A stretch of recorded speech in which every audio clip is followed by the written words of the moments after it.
വിശുദ്ധ പൗലോസ്ലീഹ തിമോത്തേയോസിന് എഴുതിയ 2-ാം ലേഖനം 1-ാം അധ്യായം 2 മുതലുള്ള തിരുവചനങ്ങൾ. വചനം പ്രസംഗിക്കുക. സാഹചര്യങ്ങൾ അനുകൂലമാണെങ്കിലും അല്ലെങ്കിലും ജാഗരൂകതയോടെ വർത്തിക്കുക.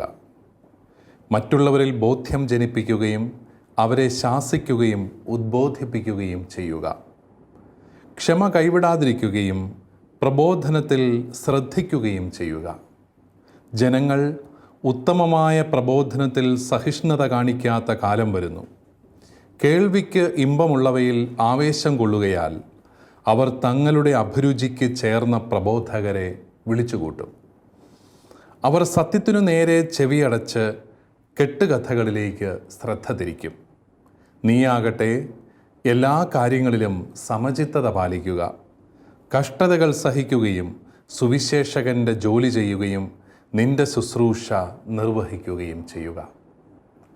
ഈശോ മിശിഹായിൽ ഏറ്റവും പ്രിയപ്പെട്ട സഹോദരി സഹോദരന്മാരെ, ഷെഖൈന TV-യുടെ മിസ്പ പ്രോഗ്രാമിൽ നമ്മളെല്ലാവരും ഈ ദിവസങ്ങളിൽ, ഈ സായാഹ്നങ്ങളിൽ പങ്കെടുത്തുകൊണ്ടിരിക്കുകയാണ്. സഭയെക്കുറിച്ച് ചിന്തിച്ചുകൊണ്ടിരിക്കുകയാണ്.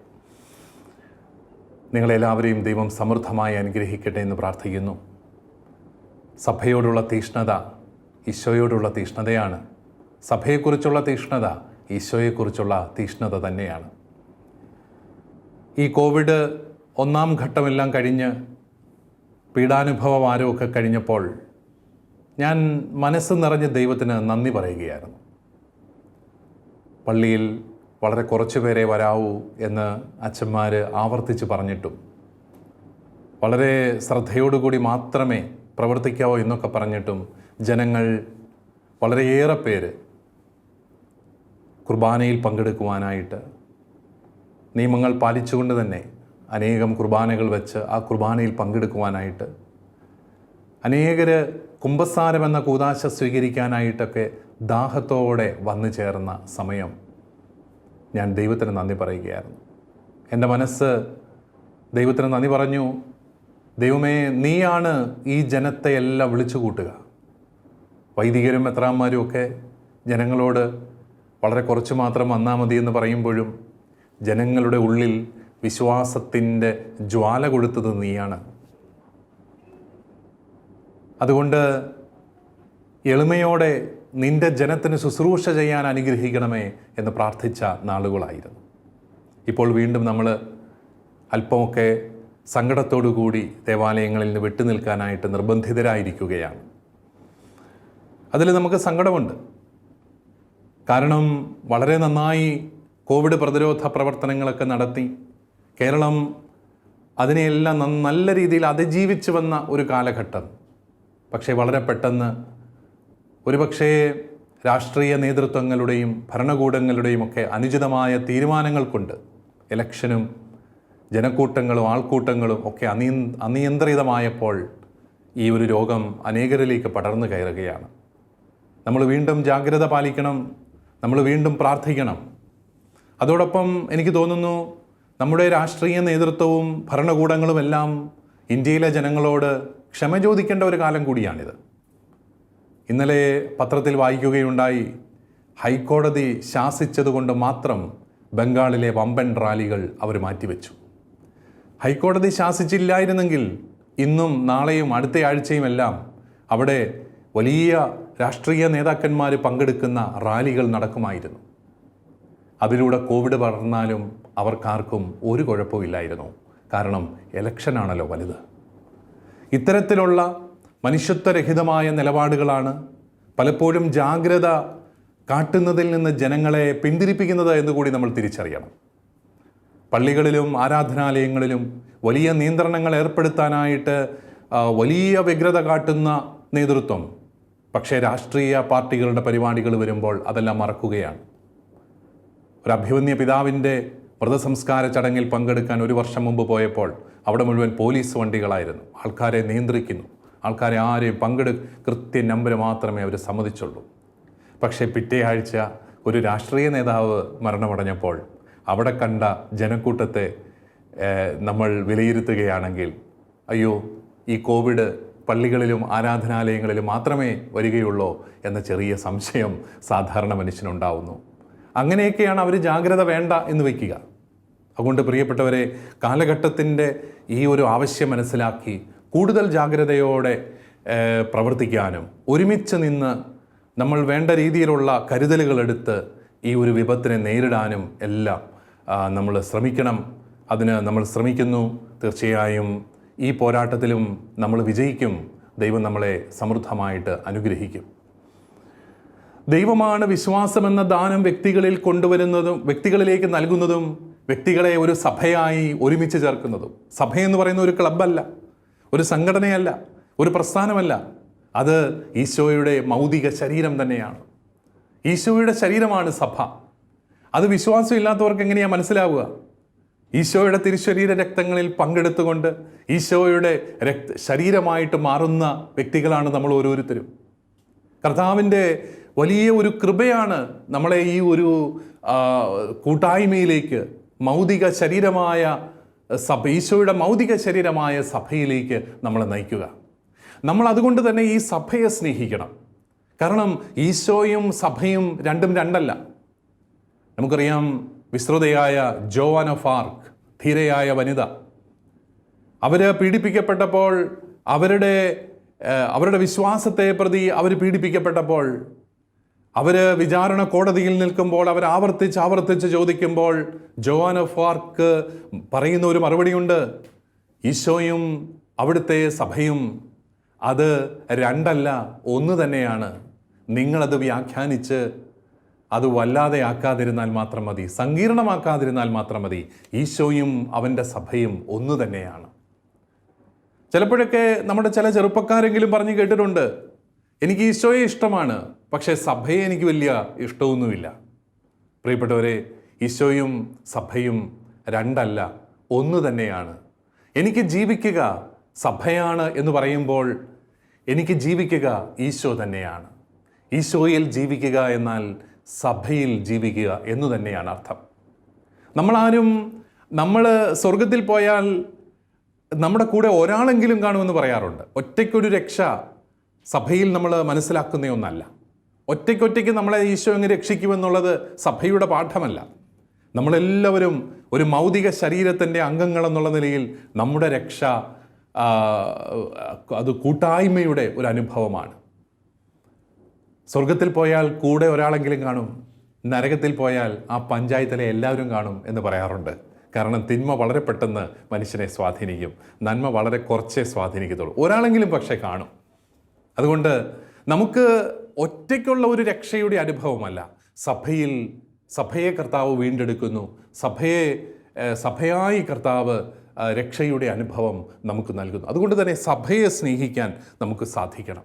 ഞാൻ മുന്തിരിച്ചെടിയും നിങ്ങൾ ശാഖകളുമാണ് എന്ന് പറഞ്ഞ കർത്താവ് ഈ മൗതിക ശരീരമായ സഭയിലേക്ക് വിരൽ ചൂണ്ടുകയാണ്. നിങ്ങൾ വ്യത്യസ്തരല്ല, നിങ്ങൾ മാമോദീസായിലൂടെ, നിങ്ങൾ വിശ്വാസം സ്വീകരിക്കുന്നതിലൂടെ നിങ്ങൾ എൻ്റെ ശരീരത്തിൻ്റെ ഭാഗമായിട്ട് മാറുകയാണ്. അതുകൊണ്ടാണ് ഈശോ തൻ്റെ പരസ്യ ജീവിതകാലത്ത് ആദ്യം ചെയ്തത് ശിഷ്യന്മാരെ തിരഞ്ഞെടുക്കുകയാണ്. അവിടുന്ന് ഒരിക്കലും ഒറ്റയ്ക്ക് നടന്നില്ല, അവിടുന്ന് എപ്പോഴും ശിഷ്യരുടെ കൂട്ടായ്മയിലായിരുന്നു. ആ ശിഷ്യന്മാരിലൂടെ അവിടുന്ന് മറ്റു ശിഷ്യന്മാരെ ഒരുമിച്ച് കൂട്ടുകയാണ്. അങ്ങനെ സമൂഹങ്ങൾ വളർന്നു പോവുകയാണ്. അപ്പസ്തോലന്മാർ എവിടെയെല്ലാം വചനം പ്രഘോഷിച്ചോ അവിടെയെല്ലാം സഭാ സമൂഹങ്ങളാണ് വളർന്നു വന്നത്. ഇത് ദൈവം നമുക്ക് തന്ന ഒരു ദാനമാണ്. സഭയുടെ ഘടനയും അധികാരവും എല്ലാം ഏതാണ്ട് അടിമത്തമാണെന്നും പീഡനമാണെന്നും ഒക്കെ പറയുന്ന ആൾക്കാർ മനസ്സിലാക്കാത്ത ഒരു കാര്യം, ഈ 21 നൂറ്റാണ്ട് കത്തോലിക്ക സഭ നിലനിന്നെങ്കിൽ അതിൻ്റെ അർത്ഥം ദൈവം നമ്മുടെ സഭയുടെ നിലനിൽപ്പിന് വേണ്ടി ദൈവം നമുക്കായിട്ട് നൽകിയ ദാനമാണ് സഭയുടെ ശുശ്രൂഷ സംവിധാനങ്ങളെല്ലാം. അതുകൊണ്ടാണ് മാർപ്പാപ്പന്മാർ വരും പോകും, മെത്രാന്മാർ വരും പോകും, വൈദികർ വരും പോകും, സന്യസ്തർ വരും പോകും. സഭ നിലനിൽക്കുകയാണ്, സഭയുടെ സത്യവിശ്വാസം നിലനിൽക്കുകയാണ്. 21 നൂറ്റാണ്ടിൽ കലർപ്പില്ലാതെ നിലനിൽക്കുന്ന വിശ്വാസമാണ് സഭയുടേത്. എത്രയോ മഹാരഥന്മാരായ തത്വചിന്തകരും ദൈവശാസ്ത്രജ്ഞന്മാരും ഒക്കെ വന്നുപോയി, പക്ഷേ വിശ്വാസം മാറിയിട്ടില്ല, അത് മാറ്റാനായിട്ടാവില്ല. ഈ സഭയുടെ അടിസ്ഥാനപരമായ സ്വഭാവം അത് നമ്മൾ മനസ്സിലാക്കുമ്പോൾ നമ്മൾ കൂടുതൽ കൂടുതൽ സഭയെ സ്നേഹിക്കുകയാണ്. കൊരിന്തോസുകാർക്ക് എഴുതിയ 1-ാം ലേഖനം 12-ാം അധ്യായത്തിൽ നമ്മൾ ഇപ്രകാരം വായിക്കുന്നുണ്ട്: നിങ്ങൾ മിശിഹായുടെ ശരീരവും ഓരോരുത്തരും അതിലെ അവയവങ്ങളുമാണ്. നിങ്ങൾ മിശിഹായുടെ ശരീരവും ഓരോരുത്തരും അതിലെ അവയവങ്ങളുമാണ്. 12-ാം അധ്യായം 12-ൽ പറയുന്നു, ശരീരം ഒന്നാണെങ്കിലും അതിൽ പല അവയവങ്ങളുണ്ട്. അവയവങ്ങൾ പലതെങ്കിലും അവയെല്ലാം ചേർന്ന് ഏക ശരീരമായിരിക്കുന്നു. അതുപോലെ തന്നെയാണ് മിശിഹായും. നമ്മളെല്ലാവരും ഒരേ ആത്മാവിൽ ഏക ശരീരമാകാൻ ജ്ഞാനസ്നാനമേറ്റു. നിങ്ങൾ മിശിഹായുടെ ശരീരവും ഓരോരുത്തരും അതിലെ അവയവങ്ങളുമാണ്. പ്രിയപ്പെട്ടവരെ, നമ്മളെ സംബന്ധിച്ച് സഭ എന്താണെന്ന് മനസ്സിലാക്കുവാൻ ഏറ്റവും ഉപയുക്തമായ ഒരു വചനഭാഗമാണിത്. കൊരിന്തോസുകാർക്ക് എഴുതിയ 1-ാം ലേഖനം 12-ാമത്തെ അധ്യായം. നമ്മൾ ഈശോയാകുന്ന ഭൗതിക ശരീരത്തിൻ്റെ അംഗങ്ങളാണ്.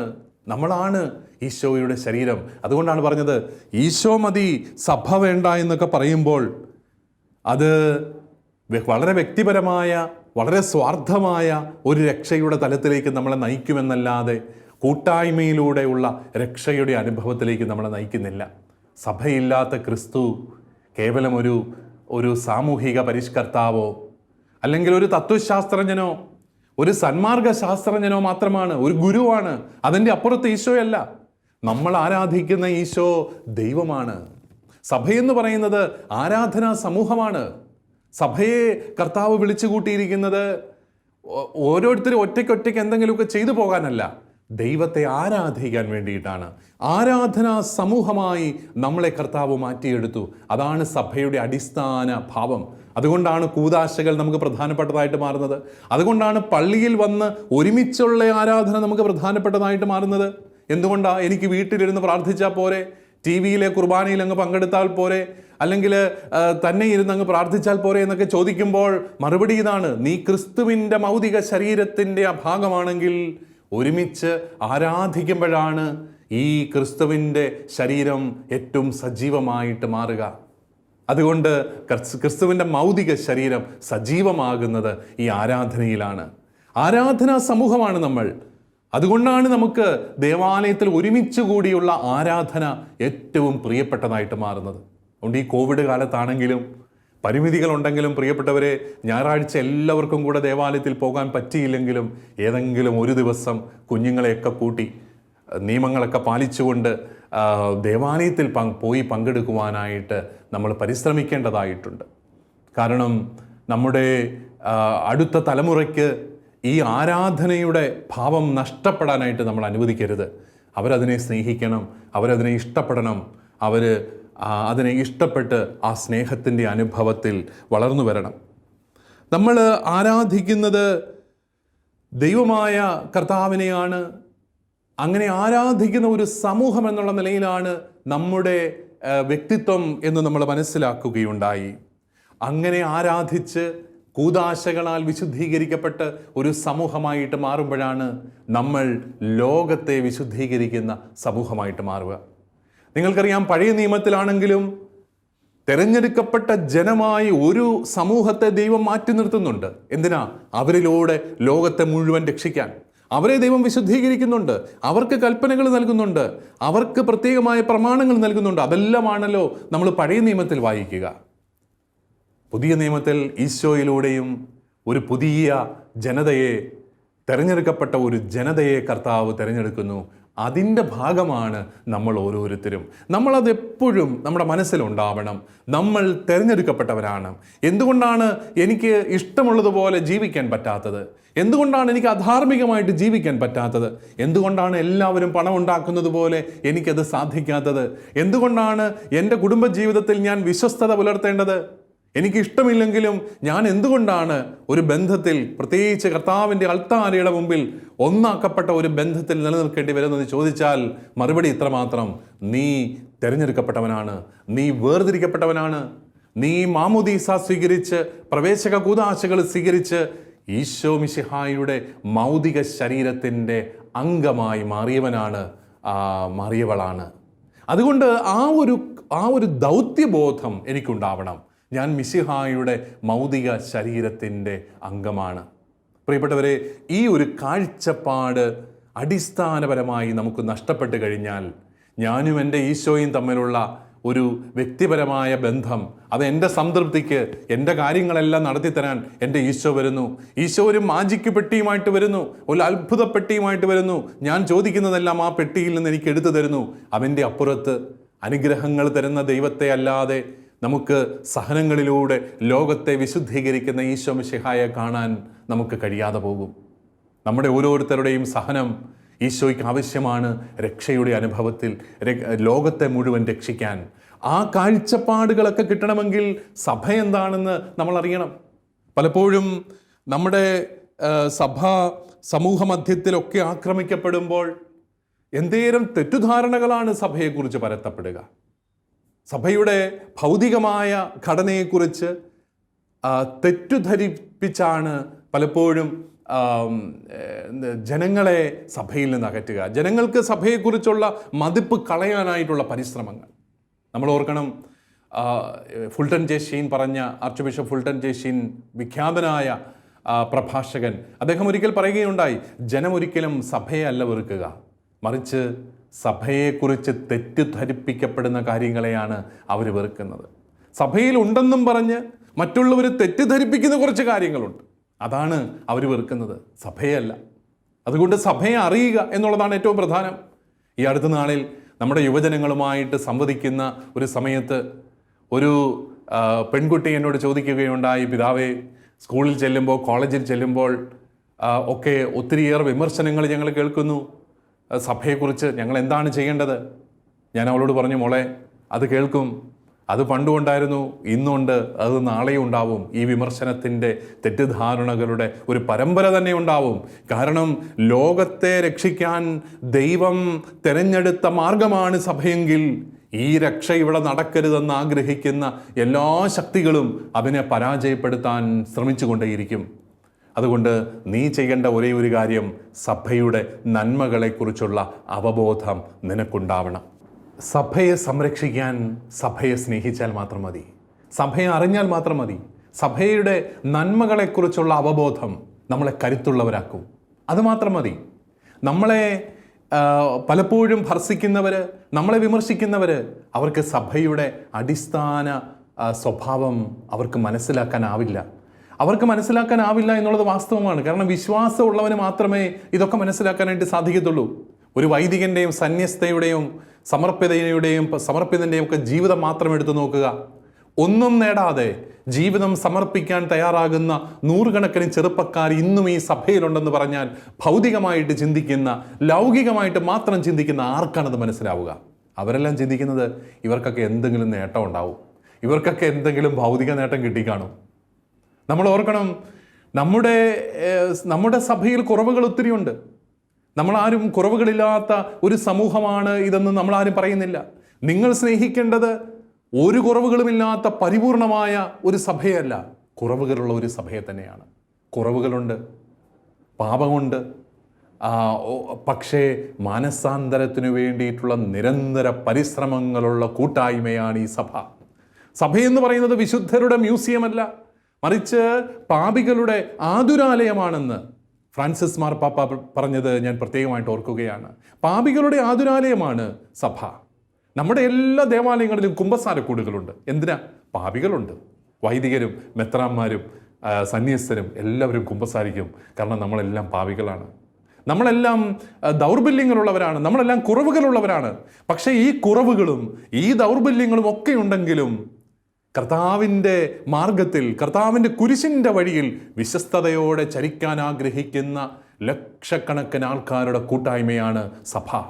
അത് നമുക്ക് അഭിമാനപൂർവ്വം പറയാനായിട്ട് പറ്റും. നമ്മുടെ വൈദികരും സന്യസ്തരും സമർപ്പിതരും ഒക്കെ സാധാരണ മനുഷ്യരാണ്, സാധാരണ കുടുംബങ്ങളിൽ നിന്ന് വരുന്നു.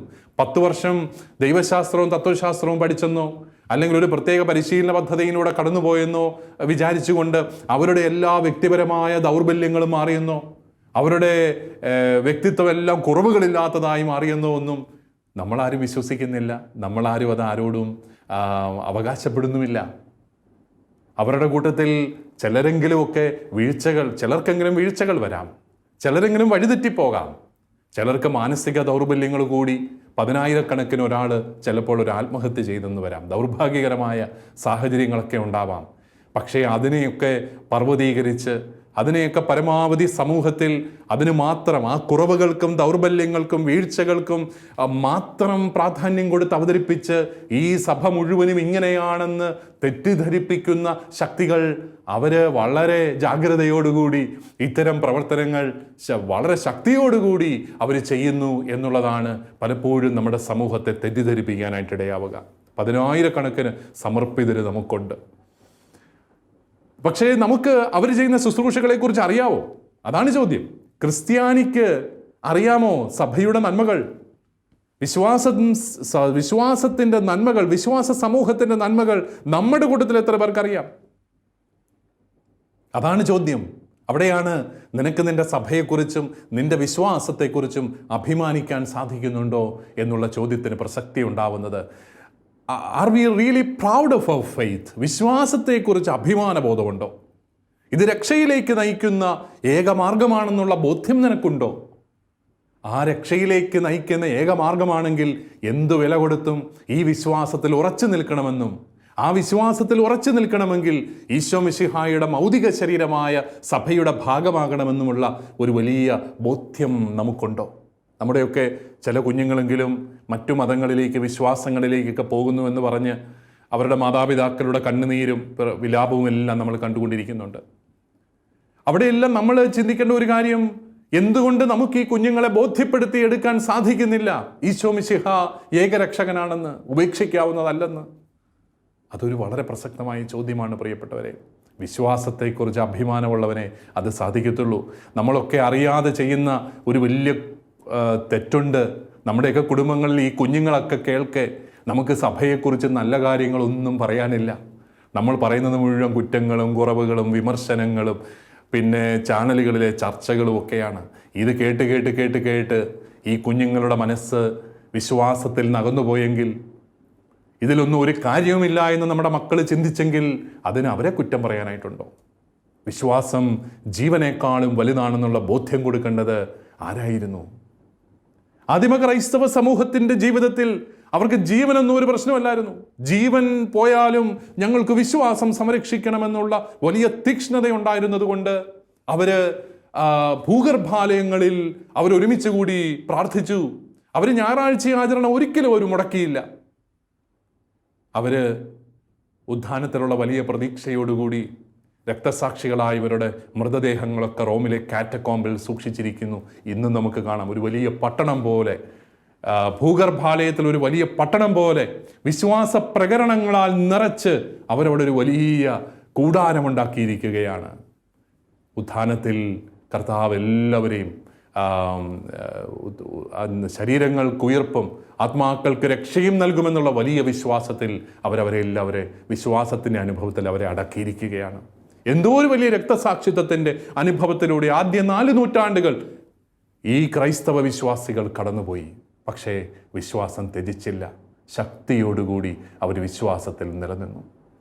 ഈ അടുത്ത നാളിൽ മാർപ്പാപ്പ ഇറാഖ് സന്ദർശിച്ചപ്പോൾ മാർപ്പാപ്പായുടെ ഹൃദയത്തെ സ്പർശിച്ച ഒരു കാര്യം അദ്ദേഹം തന്നെ പറഞ്ഞു.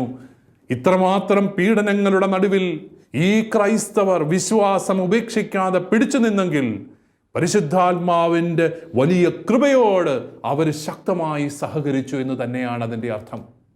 അത് നമ്മുടെ ആധുനിക കാലത്ത് നടന്നതാണ്. IS തീവ്രവാദികളുടെ അതിക്രൂരമായ പ്രവർത്തനങ്ങൾ കൊണ്ട് ഒരു സംസ്കാരം, ക്രൈസ്തവ സംസ്കാരത്തെ തന്നെ മധ്യപൂർവേഷ്യയിൽ നിന്ന് തുടച്ചു മാറ്റണമെന്ന ലക്ഷ്യത്തോടു കൂടി പ്രവർത്തനങ്ങൾ നടത്തിയപ്പോൾ അതിനെ അതിജീവിച്ച ക്രൈസ്തവ വിശ്വാസികൾ, ജീവൻ നഷ്ടപ്പെട്ടിട്ടും വിശ്വാസത്തെ തള്ളിപ്പറയാൻ തയ്യാറാകാഞ്ഞവർ. പ്രിയപ്പെട്ടവരെ, അവബോധമുണ്ടോ എന്നുള്ളതാണ്, അഭിമാനബോധമുണ്ടോ ഈ വിശ്വാസത്തെക്കുറിച്ച്? ഈ അടുത്ത നാളിൽ ഞാൻ കേൾക്കുകയുണ്ടായി, നമ്മുടെ കുട്ടികളുടെ ഇടയിൽ ചങ്ങാത്തം ഉണ്ടാക്കിയെടുത്ത് ചില ഫേസ്ബുക്ക് ഗ്രൂപ്പുകൾ ആദ്യം ഈശോ മിശിഹാന്നും സഭയെന്നും ഒക്കെ പറഞ്ഞ് ഒക്കെ തുടങ്ങും. അവസാനം വന്ന് അവർ പറയുന്നത് ഈശോയും ഞങ്ങളുടെ മതത്തിലെ ആളും ഒന്നാണ്, നിങ്ങളുടെ മറിയവും ഞങ്ങളുടെ മറിയവും ഒന്നാണ്. അങ്ങനെയെല്ലാം പറഞ്ഞ് പതുക്കെ നമ്മുടെ കുഞ്ഞുങ്ങളെ അവരറിയാതെ അവരുടെ വിശ്വാസത്തെ വെറുക്കുന്ന തലത്തിലേക്ക് പോകും. എത്ര ബുദ്ധിപരമായിട്ടാണ് സാത്താൻ പ്രവർത്തിക്കുന്നത് എന്ന് നമ്മൾ തിരിച്ചറിയണം. നമ്മുടെയൊക്കെ കുഞ്ഞുങ്ങൾ അംഗങ്ങളാകുന്ന ഫേസ്ബുക്ക് കൂട്ടായ്മകൾ ഏതാണ്? വാട്സപ്പ് കൂട്ടായ്മകൾ ഏതാണ്? ഏത് തരത്തിലുള്ള ആശയങ്ങളിലൂടെയാണ് അവർ കടന്നു പോവുക? നമുക്കറിയാം, സംവേദനത്തിലൂടെയാണ് ഒരുവൻ്റെ തലച്ചോറിനെ മുഴുവൻ സ്വാധീനിക്കാൻ സാധിക്കുക. നിരന്തരമായി ഇത്തരത്തിലുള്ള പോസ്റ്റുകൾ മാത്രം വായിച്ച് അത്തരത്തിലുള്ള കൂട്ടായ്മകളിൽ മാത്രം കഴിയുന്ന കുഞ്ഞുങ്ങൾ അതിൻ്റെ പിന്നാലെ പോയില്ലെങ്കിലേ അത്ഭുതമുള്ളൂ. അവിടെയാണ് അവരോട് ശരിയായ വിശ്വാസം പഠിപ്പിക്കാനും ബോധ്യത്തോടെ അത് പറഞ്ഞു കൊടുക്കാനുമുള്ള വിശ്വാസ പരിശീലന സംവിധാനങ്ങൾ നമുക്കുണ്ടോ? നമ്മളാൽ ശരിക്കും ആത്മശോധന ചെയ്യേണ്ടതല്ലേ? നമ്മളെല്ലാവരും, നമ്മുടെ വിശ്വാസ പരിശീലകരും നമ്മുടെ മാതാപിതാക്കളും ഒക്കെ ഒരുമിച്ചിരുന്ന് എങ്ങനെ വിശ്വാസം പകർന്നു കൊടുക്കാം എന്ന് പറഞ്ഞിരുന്നവരല്ലേ? പ്രിയപ്പെട്ടവരെ, ഈ സൺഡേ സ്കൂൾ സംവിധാനം നമ്മുടെ നാട്ടിൽ തുടങ്ങിയിട്ട് എത്ര നാളായി? ഒരു 50 വർഷം അല്ലെങ്കിൽ ഒരു 60-70 വർഷമായി കാണുമെന്ന് വിചാരിച്ചോ സൺഡേ സ്കൂൾ സംവിധാനം തുടങ്ങിയിട്ട്? അതിനു മുമ്പ് ഞായറാഴ്ച മാത്രം കുർബാനയുണ്ടായിരുന്ന പള്ളികളായിരുന്നു കൂടുതലും. ഇടദിവസമൊന്നും കുർബാനയില്ല. ഇതുപോലെ ആരാധനയോ ബൈബിൾ കൺവെൻഷനുകളോ ഒന്നുമില്ല. ഇതൊന്നും ഇല്ലാഞ്ഞ കാലത്തും ശക്തിയോടെ വിശ്വാസം പ്രഘോഷിച്ചവരായിരുന്നു നമ്മുടെ മാതാപിതാക്കൾ. എങ്ങനെ? ഈ സഭയുടെ, കേരളത്തിലെ സഭയുടെ കഴിഞ്ഞ 20 നൂറ്റാണ്ടുകളിലെ ചരിത്രം പരിശോധിച്ചാൽ ആവശ്യത്തിന് വൈദികരില്ലാതെ, ആവശ്യത്തിന് മെത്രാന്മാരില്ലാത്ത, സഭയുടെ ശരിയായ ഘടനകളിൽ തന്നെ വ്യത്യാസമെന്ന കാലഘട്ടങ്ങളുണ്ട് നമ്മുടെ ചരിത്രത്തിൽ. പക്ഷേ നമ്മുടെ മാതാപിതാക്കൾ എത്ര തീഷ്ണതയോടെ വിശ്വാസം നമ്മുടെ മക്കൾക്കായിട്ട് പങ്കുവെച്ചു കൊടുത്തു. നമ്മുടെ കേരളത്തിലെ സന്യാസ സമൂഹങ്ങൾക്ക് ഒരു 1.5 നൂറ്റാണ്ട് അല്ലെങ്കിൽ ഒരു 1.25 നൂറ്റാണ്ട് പഴക്കം കാണുമായിരിക്കും. അതിനു മുമ്പ് സന്യാസം ഇല്ലായിരുന്നോ? നമ്മുടെ സഭയെ പഠിച്ചവർ പറയുന്നത് നമുക്കിവിടെ സന്യാസ സമൂഹങ്ങളില്ലായിരുന്നുവെങ്കിലും സന്യാസമുണ്ടായിരുന്നു. നമ്മുടെയൊക്കെ കുടുംബങ്ങളിൽ സന്യാസമുണ്ടായിരുന്നു. മാതാപിതാക്കൾ സന്യാസ ജീവിതം നയിച്ചു. അവർ നിരന്തരമായി ദൈവത്തെക്കുറിച്ച് പറഞ്ഞു. മക്കളെ, ദൈവമാണ് എല്ലാത്തിൻ്റെയും ഉറവിടമെന്നും ദൈവമാണ് സർവശക്തനെന്നുമെല്ലാം അവരെ നിരന്തരമായിട്ട് പഠിപ്പിച്ചു. അവർ ഉപവാസമനുഷ്ഠിച്ചു, പ്രായശ്ചിത്തം നോക്കി, മക്കളെയും അത് പഠിപ്പിച്ചു. അങ്ങനെ ആഴമായ ആത്മീയ നിഷ്ഠകളിലൂടെ അവർ മക്കളിൽ വിശ്വാസത്തിൻ്റെ ദാനം പകർന്നു കൊടുത്തു. വിശ്വാസത്തെക്കുറിച്ച് ബോധ്യപ്പെടുത്താൻ നമുക്ക് സാധിക്കാത്തതിൻ്റെ ഒരു പ്രധാനപ്പെട്ട കാരണം നമ്മുടെ വിശ്വാസത്തെക്കുറിച്ച് നമുക്ക് തന്നെ അഭിമാന ബോധമില്ലാത്തതാണ് എന്ന് നമ്മൾ തിരിച്ചറിയണം. സഭയുടെ നന്മകളെക്കുറിച്ച് നമുക്ക് എത്ര പേർക്കറിയാം എന്ന വളരെ പ്രസക്തമായ ഒരു ചോദ്യമുണ്ട്. കൊരിന്തോസുകാർക്ക് എഴുതിയ ലേഖനം, 1-ാം ലേഖനം 2-ാം അധ്യായം 4-5 വചനങ്ങളിൽ പൗലോസ്ലീഹ പറയുന്നുണ്ട്, എൻ്റെ വചനവും പ്രസംഗവും വിജ്ഞാനവും കൊണ്ട് വശീകരിക്കുന്നതായിരുന്നില്ല. എൻ്റെ വചനവും പ്രസംഗവും വിജ്ഞാനം കൊണ്ട് വശീകരിക്കുന്നതായിരുന്നില്ല. പ്രത്യുത ആത്മാവിൻ്റെയും ശക്തിയുടെയും വെളിപ്പെടുത്തലായിരുന്നു. നിങ്ങളുടെ വിശ്വാസത്തിൻ്റെ അടിസ്ഥാനം മാനുഷിക വിജ്ഞാനമാകാതെ ദൈവശക്തിയാകാനായിരുന്നു അത്. ദൈവശക്തിയാണ് നമ്മുടെ വിശ്വാസത്തിൻ്റെ അടിസ്ഥാനം, മാനുഷിക വിജ്ഞാനമല്ല. മനുഷ്യൻ്റെ തത്വവിചാരങ്ങളോ മനുഷ്യൻ്റെ യുക്തിചിന്തകളോ അല്ല, മറിച്ച് ദൈവികമായ വെളിപ്പെടുത്തലാണ് നമ്മുടെ വിശ്വാസത്തിൻ്റെ അടിസ്ഥാനം. ചിലപ്പോൾ മാനുഷിക യുക്തിയിൽ നോക്കുമ്പോൾ ചിലതൊക്കെ നമുക്ക് മനസ്സിലായില്ലെന്ന് വരും. പരിശുദ്ധ കുർബാന തന്നെ എത്ര പേർക്ക് മനസ്സിലാവും? വിശ്വാസമില്ലാത്ത ആർക്കെങ്കിലും പരിശുദ്ധ കുർബാന മനസ്സിലാകുമോ?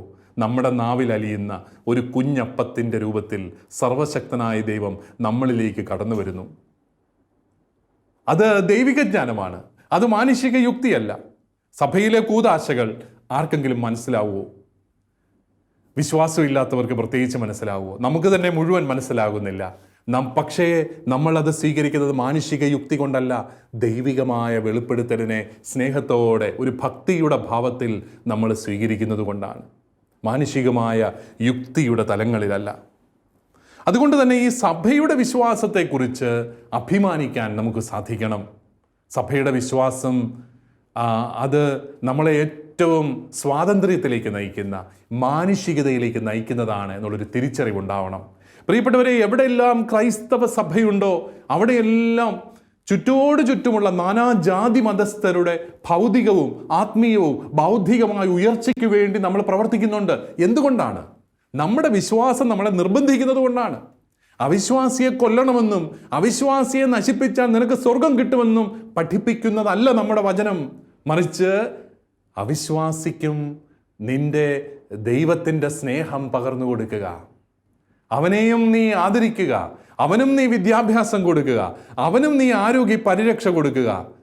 വിജാതീയനാണോ സ്വജാതീയനാണോ എന്ന് നോക്കാതെ അവനിലെ ദൈവത്തിൻ്റെ ദൈവിക ഛായയെ കണ്ട് അവനെ നീ പരിചരിക്കുക. ഇതാണ് ക്രൈസ്തവ വിശ്വാസം നമ്മളെ പഠിപ്പിക്കുക.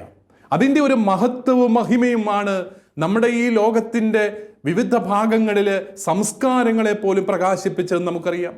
ഈ ഇന്ത്യ മഹാരാജ്യത്തെ കൊച്ചു കേരളത്തിൽ ഇന്ത്യയിലെ മറ്റ് സംസ്ഥാനങ്ങളിൽ ഇല്ലാത്ത ഒത്തിരി വ്യത്യാസങ്ങൾ നമ്മൾ കാണുന്നുണ്ടെങ്കിൽ സാമൂഹിക ജീവിതത്തിലും സാമൂഹിക ക്ഷേമത്തിലുമൊക്കെ, പ്രിയപ്പെട്ടവരെ, ഇവിടുത്തെ നൂറ്റാണ്ടുകളായിട്ടുള്ള ക്രൈസ്തവ സാന്നിധ്യത്തിൻ്റെ പങ്ക് നമ്മൾ കുറച്ച് കാണരുത്.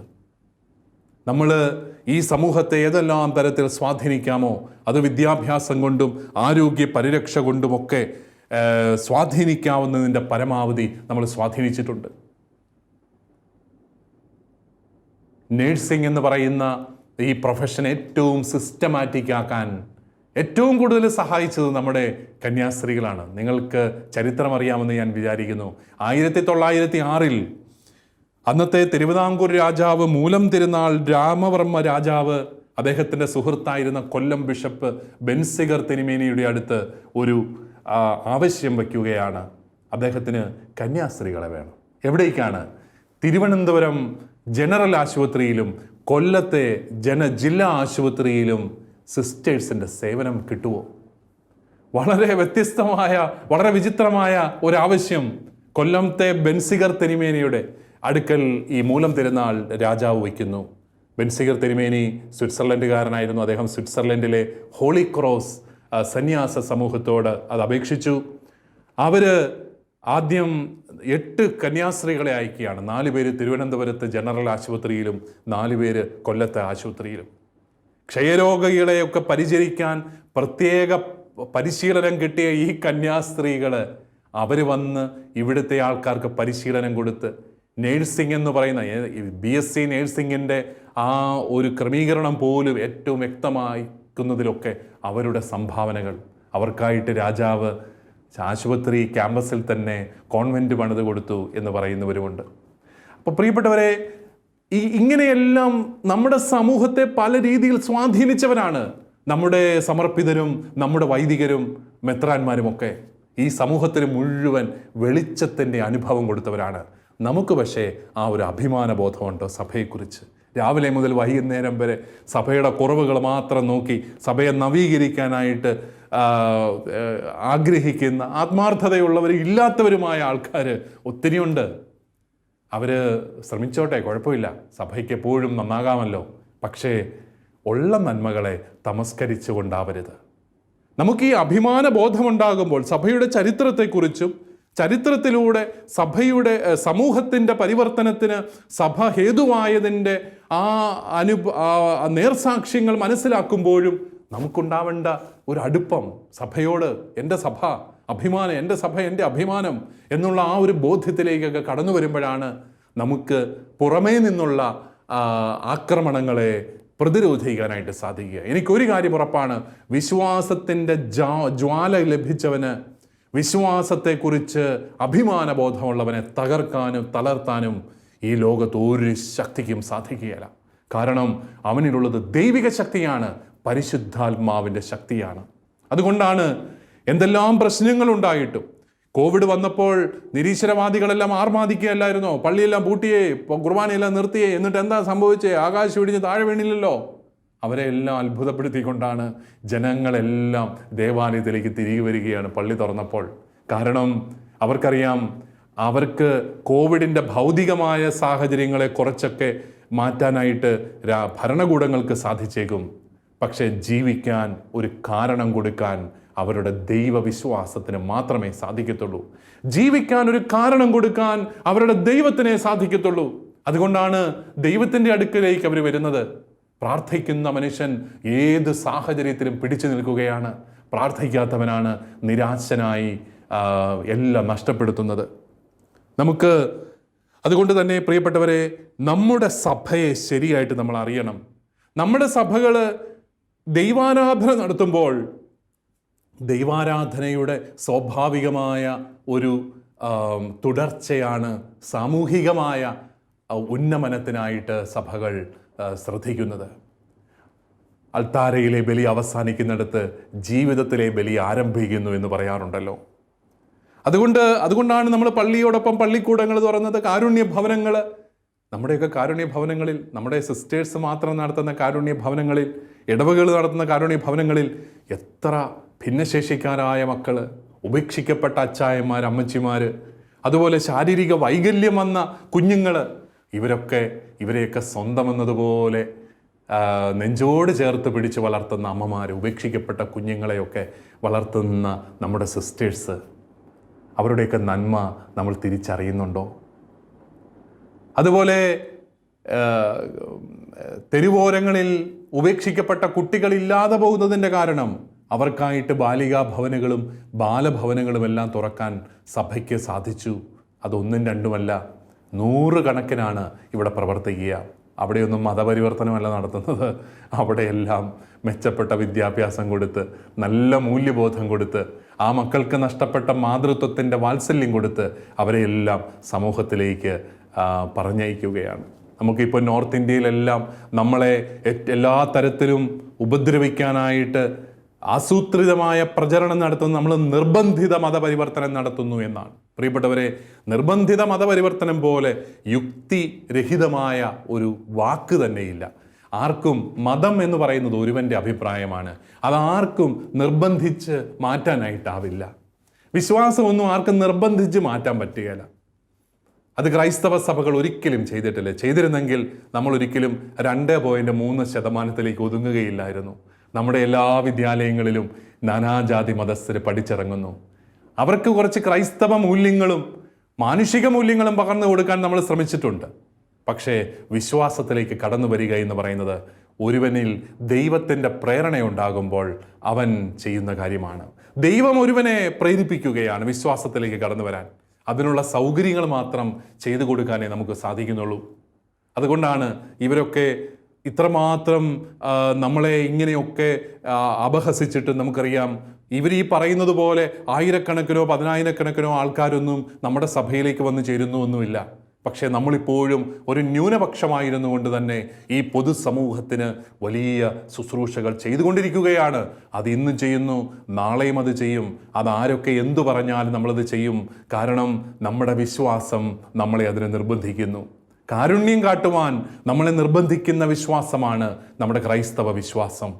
ആ വിശ്വാസത്തെ ആരുടെ മുമ്പിലും അഭിമാനപൂർവ്വം അവതരിപ്പിക്കാനായിട്ട് നമുക്ക് സാധിക്കേണ്ടതാണ്. നമ്മളെ വിമർശിക്കുന്ന ആൾക്കാരൊക്കെ അവരുടെ മക്കളെയൊക്കെ നമ്മുടെ സ്കൂളുകളിലാണ് കൊണ്ട് ചേർക്കുന്നത്. കാരണം അവർക്കറിയാം നമ്മുടെ അടിസ്ഥാനപരമായ നന്മ.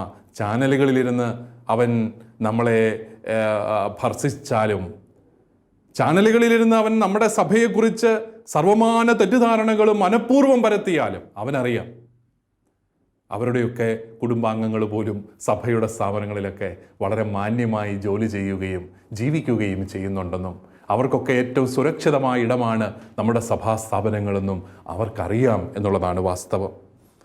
അതുകൊണ്ടാണ് പ്രിയപ്പെട്ടവരെ, ചാനലുകളിൽ നിന്നല്ല നമ്മൾ സന്യാസത്തെ മനസ്സിലാക്കേണ്ടത്, ചാനലുകളിൽ നിന്നല്ല നമ്മൾ സഭയെ മനസ്സിലാക്കേണ്ടത്, നമ്മുടെ ചുറ്റുപാടുമുള്ള ജീവിത സാഹചര്യങ്ങളിൽ നിന്നാണ്. നമുക്ക് ആ ഒരു കാഴ്ചപ്പാടിൽ നമ്മുടെ നമ്മുടെ സഭ സമൂഹത്തെ സ്വാധീനിക്കുന്ന രീതികളൊക്കെ മനസ്സിലാക്കുമ്പോൾ നമ്മൾ ഈ സഭയെ സ്നേഹിക്കുകയാണ്, കൂടുതൽ സ്നേഹിക്കുകയാണ്. കാരണം സഭയുടെ പ്രവർത്തനങ്ങളില്ലായിരുന്നെങ്കിൽ, സഭയുടെ സാന്നിധ്യം ഇല്ലായിരുന്നെങ്കിൽ നമ്മുടെ ഈ സമൂഹം എന്താകുമായിരുന്നു? ചിലയിടങ്ങളിൽ ഇപ്പോഴും ജനങ്ങൾ ചൂഷിതരാകുമ്പോഴും നമ്മൾ ഓർക്കണം, ഇപ്പോഴും ഒരു പഠനവും നടക്കാത്ത പള്ളിക്കൂടങ്ങൾ ലക്ഷക്കണക്കിനുള്ള രാജ്യമാണ് ഇന്ത്യ. നമ്മളിങ്ങനെ നാട്ടിലെല്ലാം വിദേശത്തെല്ലാം നടന്ന് ഇന്ത്യയുടെ മഹത്വം പറയുമ്പോഴും വെറുതെ പരീക്ഷയ്ക്ക് ഫീസ് അടച്ചാൽ ഫീസ് അടച്ച് പരീക്ഷ എഴുതിയാൽ സർട്ടിഫിക്കറ്റ് കിട്ടുന്ന ഒത്തിരി യൂണിവേഴ്സിറ്റികളുള്ള ഒരു രാജ്യമാണിത്. പല വിദ്യാലയങ്ങളിലും അധ്യാപകർ ശമ്പളം മേടിച്ചുകൊണ്ട് പോകുന്നതല്ലാതെ പഠനമൊന്നും നടക്കുന്നില്ല ഇന്ത്യയിലെ പല സംസ്ഥാനങ്ങളിലും. അതിൽ നിന്നൊക്കെ വ്യത്യസ്തമായിട്ട് ഒരു പുതിയ വിദ്യാഭ്യാസ സംസ്കാരം പഠിപ്പിച്ചത് നമ്മുടെ പ്രവർത്തനങ്ങളാണെന്നുള്ള ഒരു അടിസ്ഥാന ചിന്ത നമുക്കുണ്ടാവണം. നമ്മുടെ പല സംസ്ഥാനങ്ങളിലും ബോണ്ടഡ് ലേബർ, അതായത് അടിമത്തത്തിൻ്റെ ഒരു തൊഴിൽ സംസ്കാരം നിലനിൽക്കുന്നുണ്ട്. ഞാനൊരിക്കൽ മധ്യപ്രദേശിലെ ഒരു ഗ്രാമത്തിൽ ചെന്നപ്പോൾ അവിടുത്തെ ആൾക്കാർ പറഞ്ഞ ഒരു കാര്യം, അവർ ഭക്ഷണത്തിന് വേണ്ടിയിട്ടാണ് ജോലി ചെയ്യുന്നത്. ഒരു ദിവസം മുഴുവൻ ജോലി ചെയ്താൽ അവർക്ക് ഭക്ഷണം കിട്ടും. വേറൊരു കൂട്ടർ പറഞ്ഞു 100 രൂപയ്ക്ക് വേണ്ടിയിട്ടാണ് ജോലി ചെയ്യുക. അതെല്ലാ ദിവസവും ഇല്ല, വല്ലപ്പോഴും ഒക്കെ ഉള്ളൂ. അതുമായിട്ട് നോക്കുമ്പോഴാണ് കേരളത്തിലെ സംവിധാനങ്ങളും സാഹചര്യങ്ങളും എല്ലാം എത്ര മികച്ചതാണെന്ന്, എത്ര നല്ലതാണെന്ന് നമ്മൾ തിരിച്ചറിയുന്നത്.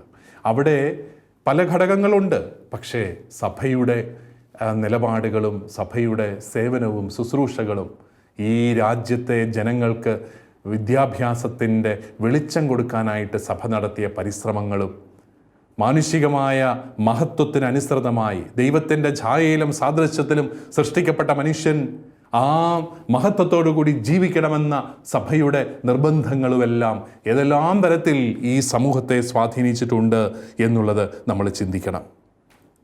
പ്രിയപ്പെട്ടവരെ, ഇതൊക്കെയാണെങ്കിലും നമ്മുടെ നന്മകളെക്കുറിച്ച് നമുക്ക് അവബോധമില്ല എന്നുള്ളതാണ് നമ്മുടെ ഏറ്റവും വലിയ പ്രശ്നം. നിങ്ങൾ ഈ ദിവസങ്ങളിലൊക്കെ സഭയെക്കുറിച്ച് ഒത്തിരിയേറെ ചിന്തിക്കുകയും ചെയ്യുമ്പോൾ ഓർക്കുക, സഭ ദുർബലപ്പെട്ടാൽ ലോകത്തിൻ്റെ അതിർത്തികൾ വരെ സുവിശേഷമെത്തില്ല. അതുകൊണ്ട് സഭ ശക്തമായിട്ട് നിൽക്കണം. നമുക്ക് ക്രിസ്ത്യാനിക്ക് അത്തരത്തിലുള്ള കാഴ്ചപ്പാട് ഇടക്കാലത്ത് എവിടെയോ നഷ്ടപ്പെട്ടു പോയി. നമുക്ക് സുവിശേഷം അറിയിക്കാൻ ദൗത്യമുണ്ടെന്നുള്ളൊരു ചിന്ത നഷ്ടപ്പെട്ടു പോയി.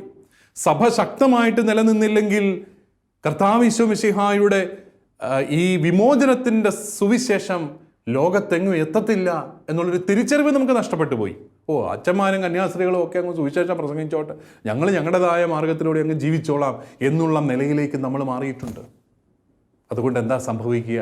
ഒരു സമുദായ ബോധമില്ലാത്ത, സമൂഹത്തെക്കുറിച്ച് അഭിമാനബോധമില്ലാത്ത സമൂഹമായിട്ട് മാറി. ഞാൻ ഈ സമുദായ ബോധം എന്ന് പറയുമ്പോഴേ നാളെ വിമർശകരെല്ലാം കൂടെ വരും, നമ്മുടെ കൂട്ടത്തിൽ തന്നെയുള്ളവർ വരും, സമുദായം ശരിയല്ല, ഈശോ സമുദായത്തിനെതിരായിരുന്നു.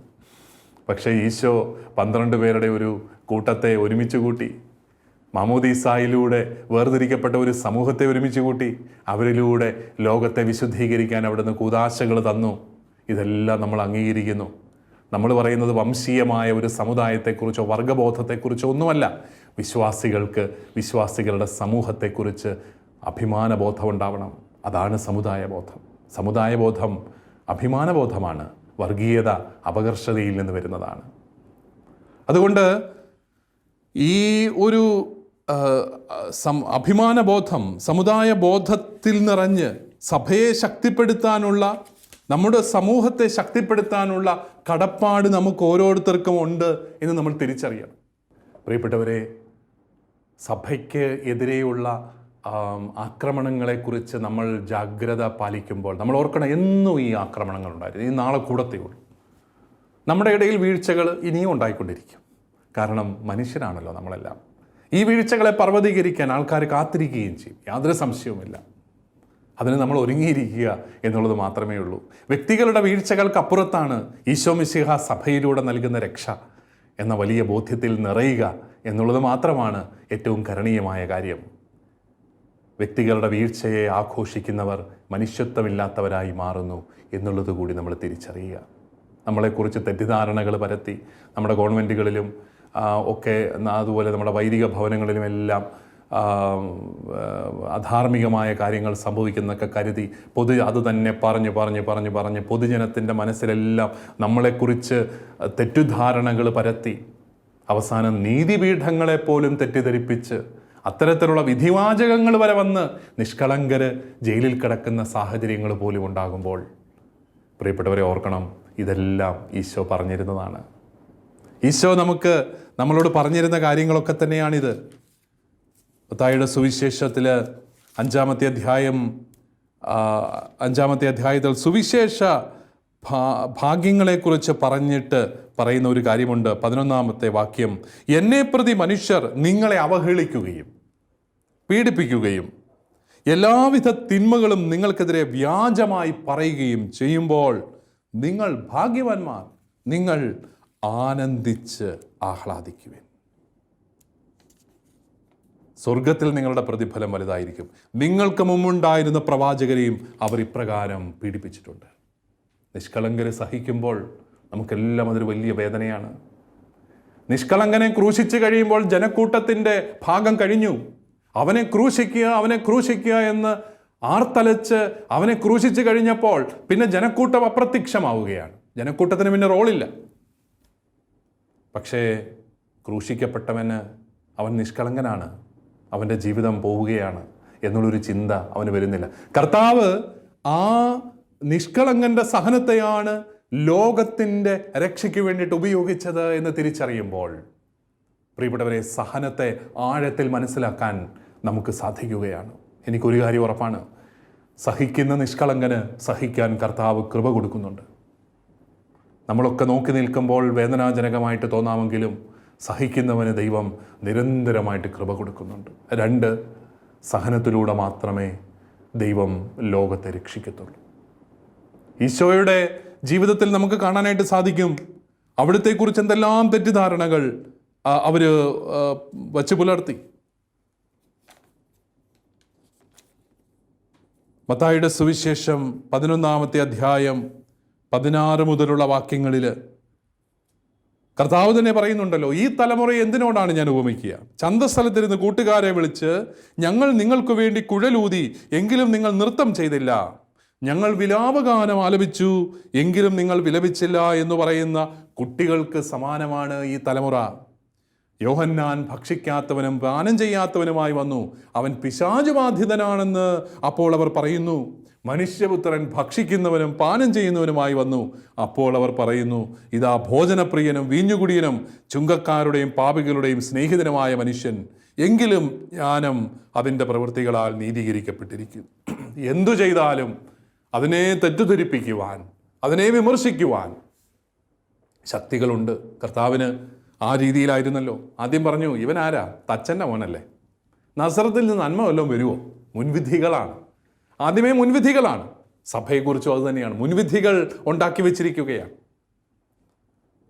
നിങ്ങൾക്കറിയാം, ഏറ്റവും കൂടുതൽ കാരുണ്യ പ്രവർത്തനങ്ങൾ ഏറ്റവും സംഘടിതമായിട്ട് നടത്തുന്ന ഒരു സമൂഹമാണ് സഭ. ഓരോ വർഷത്തെയും നിങ്ങളുടെ തന്നെ ഇടവക സമൂഹങ്ങളുടെ കണക്കുകൾ നോക്കിയാൽ എത്രയോ ലക്ഷം രൂപയാണ് അവർ കാരുണ്യ പ്രവർത്തനത്തിനായിട്ട് കൊടുക്കുക. അങ്ങനെയാണെങ്കിൽ ഒരു രൂപത മുഴുവനും എത്ര കോടി രൂപ കൊടുക്കുന്നുണ്ട്? നമ്മുടെ രൂപതകൾ മുഴുവനും കൂടെ ഒരു വർഷം കാരുണ്യ പ്രവർത്തനങ്ങൾക്ക് കൊടുക്കുന്ന തുക എത്ര വലുതാണ്.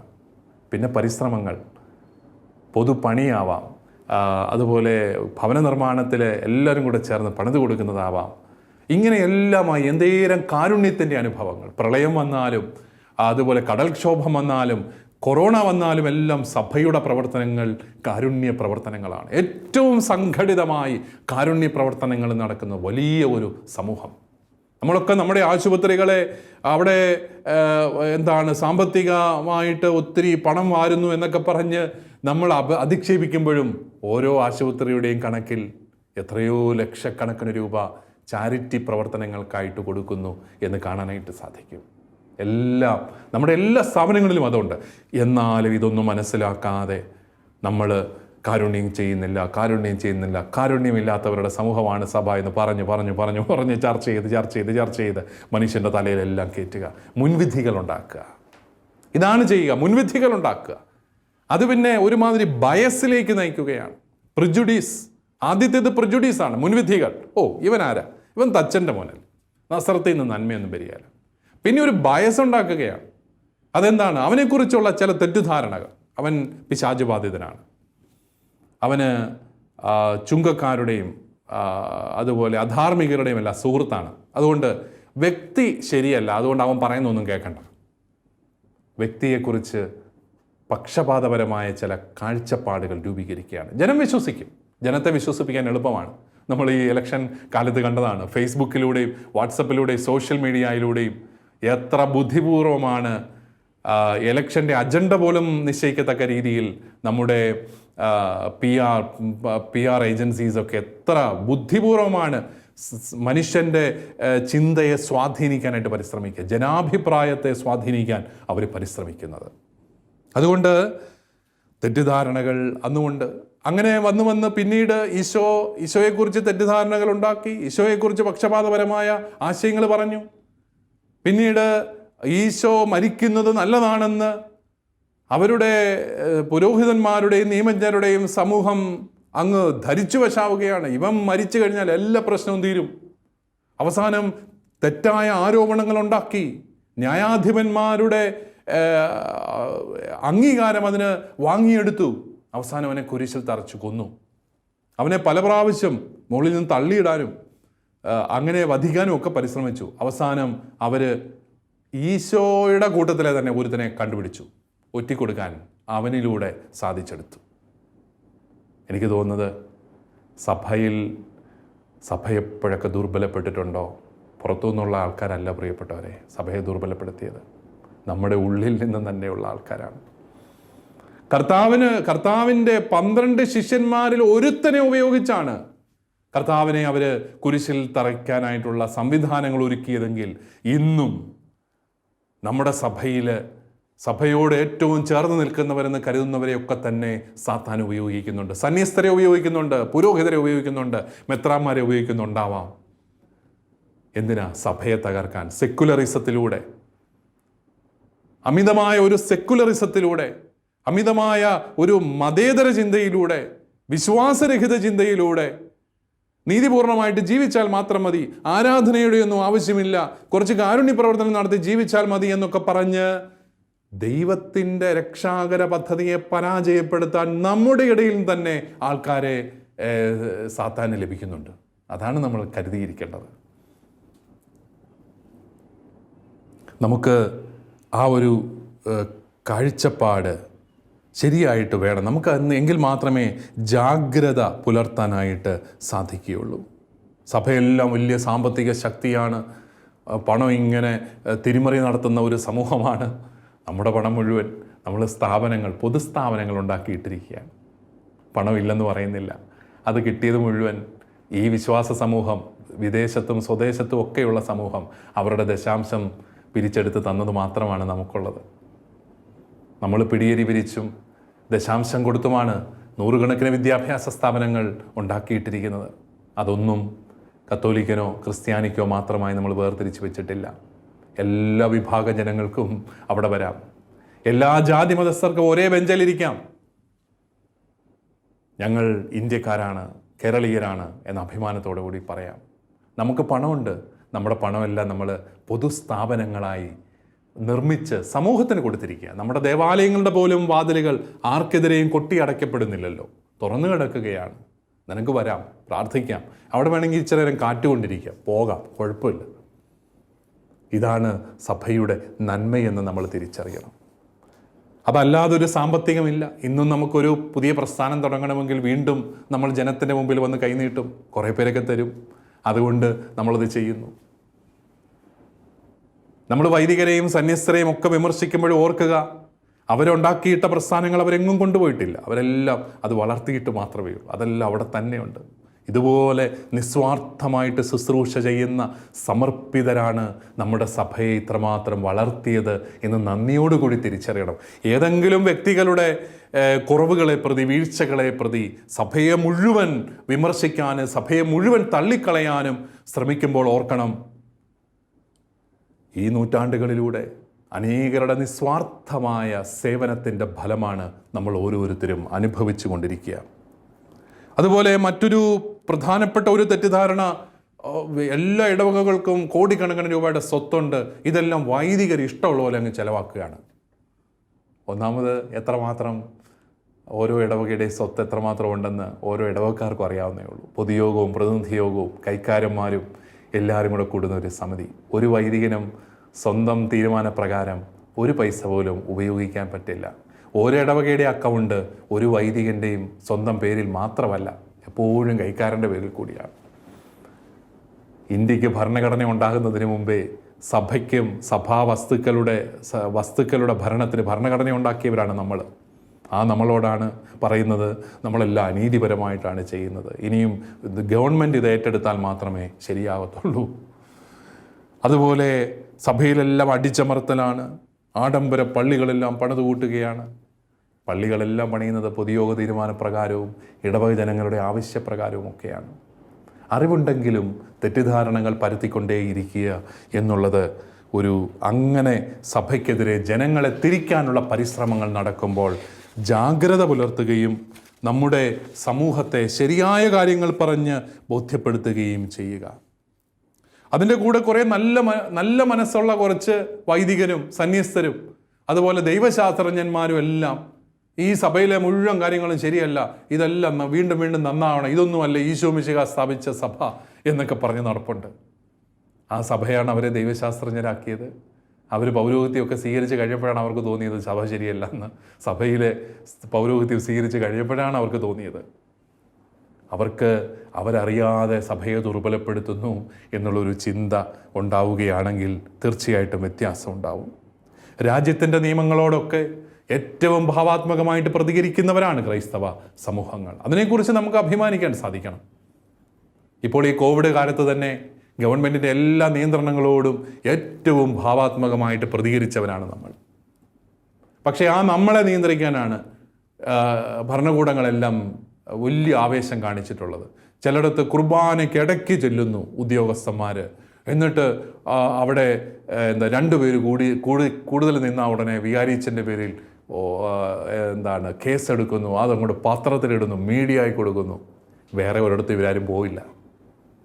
രാഷ്ട്രീയ പാർട്ടികളുടെ മീറ്റിംഗ് നടക്കുന്നു, അവിടെ എങ്ങും ഒരു ഉദ്യോഗസ്ഥനെയും കാണാനില്ല, അവിടെ എങ്ങും ആരും പോകത്തില്ല. പള്ളിയിലൊക്കെ വന്ന് പള്ളി പൂട്ടിക്കാനും ആൾക്കാരെ ഓടിക്കാനും ഒക്കെ ഭയങ്കരമായ ഒരു ആവേശമാണ്. കാരണം കൃത്യമായ ക്രമങ്ങളിലൂടെ പോകുന്ന സംഭവങ്ങളാണ്. അവിടെയൊന്നും ആരെ എതിർക്കാനൊന്നും പോകുന്നില്ല. കാരണം രാജ്യത്തിൻ്റെ വ്യവസ്ഥകളോട് ഏറ്റവും ആദരവോടെ പ്രതികരിക്കുന്ന ഒരു സമൂഹം തന്നെയാണ് ക്രൈസ്തവ സമൂഹം. പ്രിയപ്പെട്ടവരെ, അങ്ങനെയെല്ലാം നോക്കുമ്പോൾ എനിക്ക് തോന്നുന്നു നമുക്കൊത്തിരിയേറെ കാര്യങ്ങൾ സഭയെക്കുറിച്ച് അഭിമാനിക്കാനുണ്ട്. സഭയെ ആക്രമിക്കപ്പെടുകയും പീഡിപ്പിക്കപ്പെടുകയും ചെയ്യുമ്പോൾ സഭാമക്കൾ കൂടുതൽ സഭയുടെ ചരിത്രം പഠിക്കുക, സഭ എങ്ങനെയാണ് സമൂഹത്തെ സ്വാധീനിച്ചതെന്ന് പഠിക്കുക, സഭ ശക്തമായിട്ട് നിലനിൽക്കണമെന്ന് ആഗ്രഹിക്കുക. അങ്ങനെയാണെങ്കിൽ സഭയെ വളർത്താൻ എനിക്കെന്ത് ചെയ്യാൻ സാധിക്കുമെന്ന് ചിന്തിക്കുക. സഭ നമ്മളെല്ലാം വളർത്തിയിട്ടുണ്ട്. എന്നെയും വളർത്തി, നിങ്ങളെയും വളർത്തി. ഞാൻ എപ്പോഴും ഓർക്കും, എൻ്റെ വീടിൻ്റെ തൊട്ടടുത്ത് കത്തോലിക്ക സ്കൂളുകൾ ഉണ്ടായിരുന്നതുകൊണ്ട് വിദ്യാഭ്യാസത്തിന് ഒരു കുറവും എനിക്കുണ്ടായില്ല. നല്ല വിദ്യാഭ്യാസം, നല്ല മൂല്യാധിഷ്ഠിതമായ വിദ്യാഭ്യാസം കിട്ടി. അങ്ങനെ കോളേജ് വരെ പഠിച്ചു കഴിഞ്ഞപ്പോൾ ദൈവവിളി കണ്ടെത്താൻ അനുഗ്രഹിച്ചു. അങ്ങനെ വീണ്ടും ദൈവവിളി കണ്ടെത്തി കഴിഞ്ഞപ്പോൾ സഭ വീണ്ടും എന്നെ വളർത്തുകയാണ്. എല്ലാ മേഖലകളിലും നമ്മൾ ദൈവത്തിന് ജീവിതം സമർപ്പിക്കുമ്പോൾ ദൈവം നമ്മളെ എടുത്ത് വളർത്തുന്ന അനുഭവമാണ്. തിരിച്ചെന്നോടൊരു ചോദ്യമുണ്ട്, നീ സഭയെ വളർത്തുന്നുണ്ടോ? അത് ഞാൻ വൈദികനോ മെത്രാനോ ആയതുകൊണ്ടല്ല സഭയെ വളർത്തി എന്ന് പറയുന്നത്. നമ്മളെല്ലാവരെയും സഭ വളർത്തുന്നുണ്ട് പല രീതികളിൽ. നല്ല കാര്യങ്ങൾ പറഞ്ഞു തന്ന്, നല്ല രീതിയിലുള്ള ഒരു സംസ്കാരം പഠിപ്പിച്ച്, നല്ല വിദ്യാഭ്യാസം തന്ന്, നല്ല ആതുര ശുശ്രൂഷ തന്ന്, സമൂഹത്തോടുള്ള സമർപ്പണത്തിൽ വളരാനായിട്ട് പഠിപ്പിച്ച് സഭ നമ്മളെ വളർത്തുന്നുണ്ട്. പ്രിയപ്പെട്ടവർ, നമ്മളറിയാതെ നമ്മളെ വളർത്തുന്നുണ്ട്. പക്ഷേ സഭയെ വളർത്തുവാൻ നമ്മൾ എന്ത് ചെയ്യുന്നു എന്നുള്ള വളരെ പ്രസക്തമായൊരു ചോദ്യം. അതുകൊണ്ട് നമുക്ക് ഈ കൺവെൻഷനിൽ പങ്കെടുക്കുമ്പോൾ നമ്മുടെ സഭയെ വളർത്തുവാൻ, സഭയെക്കുറിച്ച് അഭിമാനബോധമുള്ളവരാകാൻ നമുക്ക് പരിശ്രമിക്കാം. പ്രിയപ്പെട്ടവരെ, അത് വൈദികർക്കും സിസ്റ്റേഴ്സിനുമായിട്ട് വിട്ടുകൊടുക്കേണ്ട ദൗത്യമല്ല, നമ്മൾ ഓരോരുത്തരും ഏറ്റെടുക്കണം. ലോകത്തിൻ്റെ അതിർത്തികൾ വരെ സത്യത്തിൻ്റെ ഈ സുവിശേഷം അറിയാൻ എൻ്റെ സഭ ശക്തമായിട്ട് നിൽക്കണം.